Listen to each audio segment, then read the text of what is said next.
All right. Hey, what's going on, you guys? So remember, before you start jumping into the passage first, you want to take a look at the answer choices, right? To get a sense of, well, what is the SAT testing me on for this particular question, right? Now, you don't have to look at the answer choices in such detail, but if you just take like an overview, right? Just an overarching view of the answer choices, you'll be able to easily tell, right? At least one of the concepts they're testing you on, right? This is especially helpful for grammar questions, right? Because if you look at this particular question here, you'll notice you have different punctuation marks, right? Hey, I see a colon for answer choice C and I see a comma for answer choice B, right? And that's enough for me to know that, okay, one of the things that they're testing me on for this particular question is punctuation. Now, almost always when the SAT tests you on punctuation, they're also testing you on sentence structure, right? So why is this important? It's important because if I know the SAT is testing me on sentence structure, that's going to affect the way that I read the passage. It's going to affect the way that I engage with the passage, right? So if I know that, oh, well, they're testing me on sentence structure, well, now I'm going to read for sentence structure. So what does that look like, right? So we all know that we can all read for different purposes, right? Some people read for pleasure. Some people read for understanding. Some people read to take action or learn a skill. Other people could learn for or read for grammar, right? They could read for sentence structure, right? So it is just one way to read. But the reason why that's helpful here is because this question that they're testing you on for the SAT, which is extremely helpful for your college entrance, right? Your college applications, the question that they're testing you on here is sentence structure. Right? So reading for sentence structure is going to be an effective strategy, right? For this particular question. So what does that look like? Right. Well, here's what it looks like for me. The way that I can best articulate this is in my mind, I know that my highest priority, right? The thing that I'm most focused on is going to be understanding what the heck the writer is saying, right? That's my main priority, right? But in the back of my mind, I am also considering, right, this sentence structure. So what does that mean? Right. Well, I know that the SAT, the two most common errors for sentence structure that the SAT will test you on is we have run-on sentences and we also have sentence fragments, right? So we know that a run-on sentence is when we have two independent clauses that are not properly punctuated, right? It might just be a comma separating two independent clauses or no punctuation, right? Just all in all, a run-on sentence is when we have two independent clauses not properly punctuated. And a sentence fragment is just an incomplete sentence. Right? So since these are the two most common errors that you'll encounter for sentence structure, well, now when you read for sentence structure, you can ask yourself two simple questions, right? So these are the two simple questions that I ask myself when I'm reading for sentence structure. The first is this a complete sentence? Right? Is what I'm reading, right, with the underlined blank in it, is that a complete sentence? Right? And the reason why that's helpful is if it's not a complete sentence, I know I have a fragment. So I know how to fix it, right? So if it's an incomplete sentence, well, what do I need to make it complete, right? Do I need to add a verb? Do I need to add a subject, right? There's going to be something that I need to make this incomplete sentence into a complete one, right? And also the second thing that I ask myself is this a run-on, right? And again, I ask myself that because a run-on sentence oftentimes shows up as an error, right? So just bringing your focus or your attention, part of your attention to that can help you guys tremendously, right? Tackle sentence structure questions, okay? So what that looks like for this particular question is, so the passage reads, it says, physicists investigating quantum entanglement, a phenomenon wherein particles become interconnected, such that the state of one instantaneously influences the state of another, regardless of distance, have uncovered an intriguing anomaly. In certain high-energy environments, entangled particles exhibit non-local correlations that defy classical explanations, suggesting the presence of an underlying, yet to be understood force that transcends conventional physical laws. Man, that is a mouthful, you guys. Yeah. And this question or this passage is just one long sentence, right? And these sentences can be extremely kind of confusing if you don't if you're not aware, if you don't know sentence structure very well, right? And so I am going to create a video that really teaches you guys all the foundational knowledge that you need to know, that you need to master for sentence structure questions. So I'm going to teach you guys the basic components, right, that you need to know. You have to be able to identify in any given sentence. It's especially helpful for a sentence like this where it's extremely long. If you're able to break down this sentence into small parts, you'll be able to tell, right, whether the sentence structure is built correctly or not, okay? But for this particular, so what I'll do is, because we don't have that time to get into this in too much depth, what I do notice when I'm reading for a sentence structure, I notice a run-on sentence. Not sure if you guys noticed that as well when you guys are reading the passage the first time through, but here's what I mean, okay? So because a run-on sentence is when you have two independent clauses that are not properly punctuated, right? Well, where's the first independent clause? Well, the first independent clause is here. Physicist is my subject, right? Physicist investigating quantum entanglement, that's my complete subject. Now my verb is going to be have, right? So have uncovered is my verb, right? So now I say physicists have uncovered an intriguing anomaly. This is actually going to be, right, where the independent clause, where that first independent clause appears, okay? Now, of course, the way that answer choice A reads is physicists have uncovered an intriguing anomaly in certain high energy environments, right? So some of you guys might think that the independent clause ends right here, and that's okay, right? So either or is fine, right? Because we know that an independent clause has a subject, a verb, and a complete thought, right? So in this case, when we plug in answer choice A, the complete thought actually finishes at environments, right? That word environment. But anyways, regardless, that's our first independent clause, right? So we have IC1. Now, if we just continue to read to the end of the sentence, right? We have our second independent clause. So now we read entangled particles. That's a new subject, right? Entangled particles exhibit. Now I have a new subject and a verb. Right, so man, now I'm thinking, okay, I have a second independent clause that appears, right? Entangled particles exhibit non-local correlations that defy classical explanations. This is the end of my second independent clause, right? So now what does that tell me, right? So now, you guys, if we break down the sentence structure, like in its most basic form, what we basically have is we have an independent clause, and then we have a second independent clause. And the only thing that separates these two independent clauses is just this comma here. And that's going to create that run-on sentence, right? So this is the advantage of reading for sentence structure, right? And so now, you guys, if I know that answer choice A is wrong because it's a run-on, I also know that answer choice B and D are going to be wrong for the exact same reasons. Now, why is that the case? Well, it's the case because even if I put a comma after anomaly right here, right? Physicists have uncovered an intriguing anomaly, comma. Now, I still only have this comma and this phrase, right? In certain high energy environments, right? And then I only have that comma and that phrase that still separates the two independent clauses, right? So again, if you only have a comma, right, that separates two independent clauses, it creates a run-on, right? It creates a run-on sentence. So basically, answer choices A, B, and D, they all create run-on sentences, right? Because you still only have this comma that kind of separates two ICs, okay? Hopefully, you guys are all seeing that, right? Now, how does answer choice C kind of fix this, right? Well, answer choice C fixes this by using a colon, right? So now here's the thing, you guys, right? So when we have a colon on the SAT, there are two rules that you must know for colons, okay? So the first rule is the information before the colon, everything that appears before the colon must be a complete sentence, okay? So you must have an independent clause or a complete sentence, right, before the colon. So we have to have a complete sentence before the colon.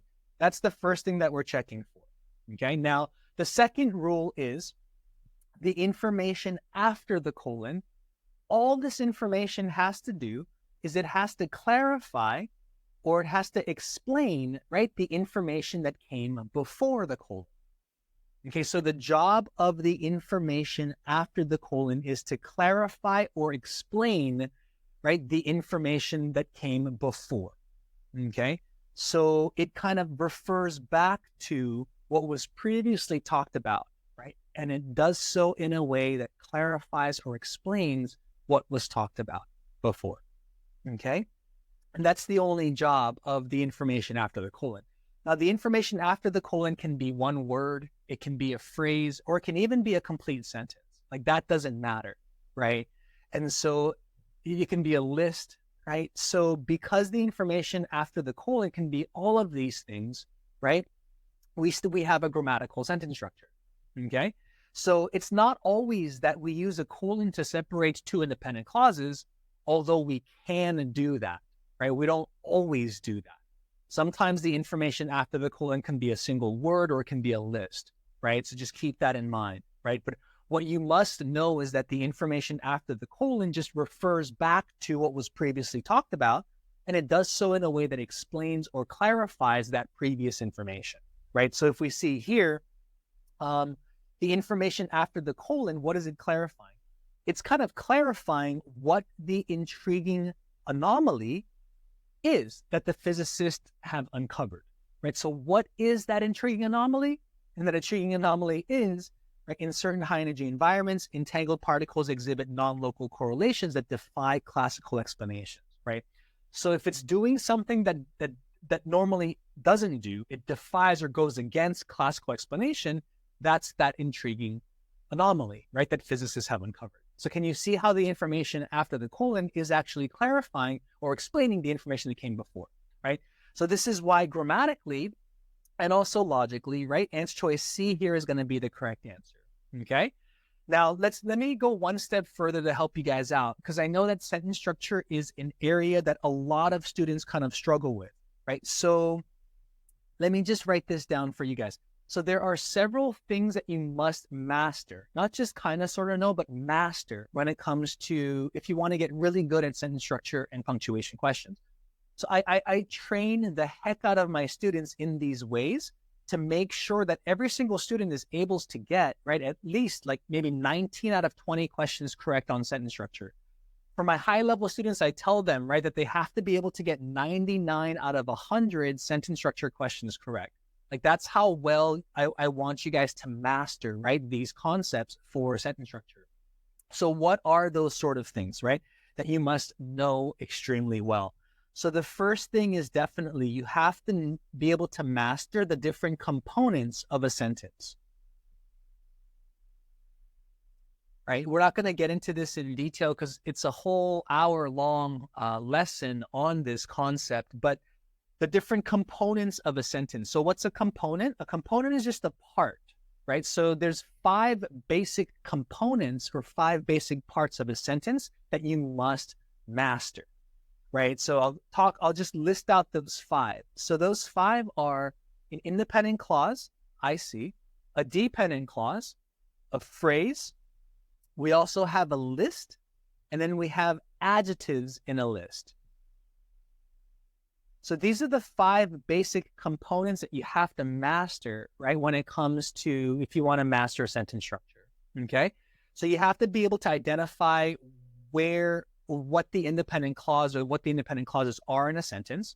You have to be able to identify when dependent clauses appear, right, and know how to fix them. You have to be able to identify when phrases appear, right, and also when you have a list of items or when you have adjectives in a list. And so these are the 5 components that you have to be aware of because these components show up in any given sentence, right? On the SAT, okay? So as an example of this, you guys, is if you look at this passage is just one long sentence, right? It just has one period in it, right? Even though we have 2 independent clauses in the sentence, we have only one sentence, right? So if we break down the sentence structure or if we break down the sentence structure into its components, what does that look like, right? So what this kind of looks like is this. So here we basically have this type of sentence structure, y'all. So we have a part of an IC, I'll put IC1, right? We have this, the part of the IC is the subject of the independent clause. Okay. Then we have a dash, right? Then we have non-essential information. I'm just going to put non-essential. And then we have another dash, right? Well, I know that because the grammatical rule for a double dash just tells me that the information between the dashes is just non-essential, right? So I have part of an IC, and then I have non-essential information, right? And then I have the rest of IC1, right? I have the verb, right? So I have the rest of IC1. That's going to be the verb part of the independent clause, right? Have uncovered an intriguing anomaly, right? And then I have a colon. And then now I have a phrase, right? Because now information after the colon, it says in certain high energy environments. This is a phrase, right? And then now I have a comma. And then I have independent clause number 2. Right? Entangled particles is my subject. Exhibit is my verb, right? And my complete thought is entangled particles exhibit non-local correlations that defy classical explanations. So you can pause right here because this comma is meant to separate this independent clause from the rest of the sentence, right? So I have IC2 and then a comma, and then now I have a phrase, right? So suggesting the presence of an underlying yet to be understood force that transcends conventional physical laws. Okay? But now, even within this phrase, right, I have adjectives in a list, right? So underlying yet to be understood force, like that part or that component is my adjectives in a list, right? Adjectives in a list is basically when you just have a group of adjectives, right, that describe a noun. There, underlying yet to be understood force, right? The adjectives underlying and yet to be understood describe the noun force, right? So within this phrase, I have adjectives in a list, right? And then I also notice that I have a dependent clause within this phrase as well, right? So that transcends conventional physical laws is a dependent clause that's just kind of like, buried, right? Or formed, constructed within this larger phrase, right? So that's, the power. So being able to identify the components of a sentence, you guys can see is extremely helpful. It's necessary because the SAT is going to create extremely complicated sentences like this, where they have multiple components of a sentence, right? That's just all kind of mixed into one to still create a grammatical sentence. Right? It's still possible to create a grammatically correct sentence as long as you punctuate the sentence correctly. So this is where, one, it's extremely important that you know the different components of a sentence. And the second thing that you have to be able to master is let me erase this. You also have to be able to master punctuation rules. You can't get around this, you guys, right? You have to learn all of your punctuation rules by memory. You just have to know it extremely well, to the point where you don't have to forcefully or effortfully think about it, right? Like, what was the rule for a semicolon? But you've trained yourself so well to the point where you just know automatically, right? Okay, a semicolon can be used to separate independent clauses. A semicolon can be used to separate items in a complex list, right? So you have to learn your punctuation rules extremely well, right? And you have to know your punctuation rules. There's 9 punctuation marks, right, that you have to know the punctuation rules for. And then it's not difficult. It just takes some time. You guys should self-study this stuff, right? Learn this stuff or study this stuff on your own. Yeah, don't just take practice test after practice test.